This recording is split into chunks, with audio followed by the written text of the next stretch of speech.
Roland Doucan, bonjour. Bonjour. Vous avez publié aux éditions L'Harmattan, L'autre moitié du temps. Alors votre livre parle des Algériens et des Juifs. Pouvez-vous me dire à quel moment vous l'avez écrit?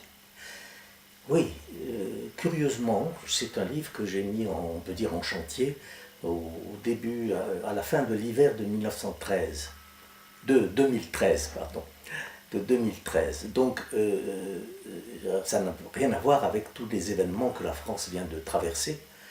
Et pourtant, ce livre débouche sur une façon qu'on peut avoir, une autre façon qu'on peut avoir de regarder les rapports entre les juifs et les musulmans, ceux qu'on appelle en général les arabes d'un terme générique. Voilà. Alors pouvez-vous nous indiquer votre position au moment de la guerre d'Algérie, c'est-à-dire entre l'année 1954 et l'année 1962? Oui, bien sûr. Il faut vous dire que je suis né en Algérie, dans une ville qui s'appelle Constantine, et que j'ai quitté cette Algérie en 1900, un peu après l'indépendance, en 1964-65, et j'ai quitté l'Algérie bien plus qu'elle ne m'a quitté. Je n'ai jamais pu vraiment quitter l'Algérie, je suis toujours attaché à ce pays.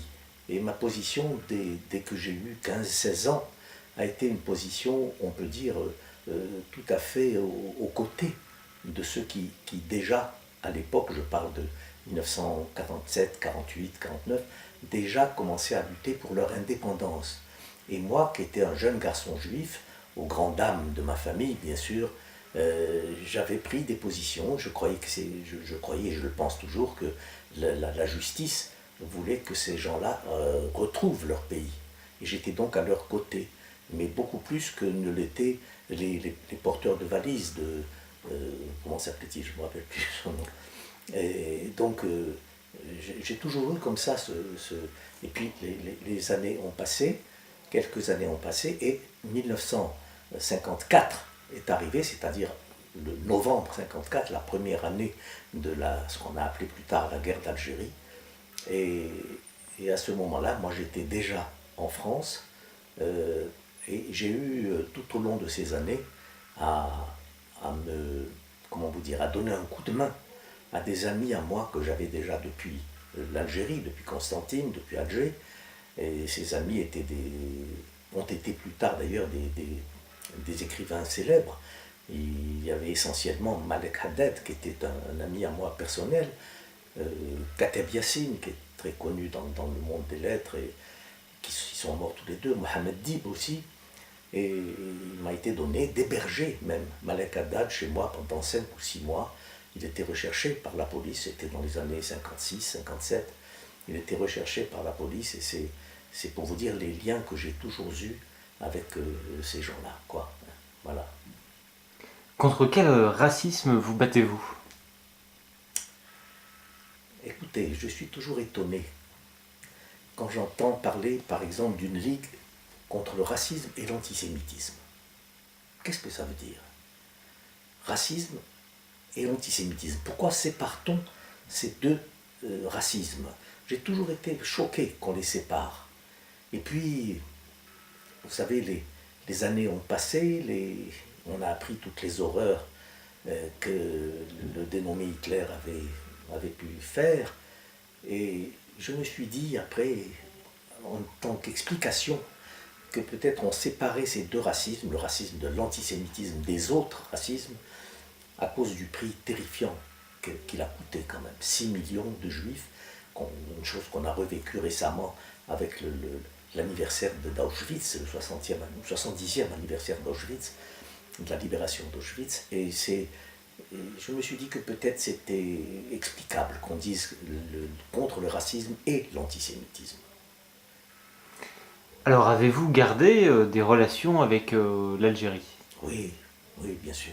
J'ai jamais pu la quitter. Alors j'ai conservé des amis en Algérie, d'une part. D'autre part, il m'a été, au décours de ma vie, chaque homme a sa vie, il m'a été donné d'épouser un peu plus tard. J'avais divorcé d'une première femme et j'ai épousé un peu plus tard une femme psychiatre kabyle, algérienne donc. avec qui j'ai eu un enfant.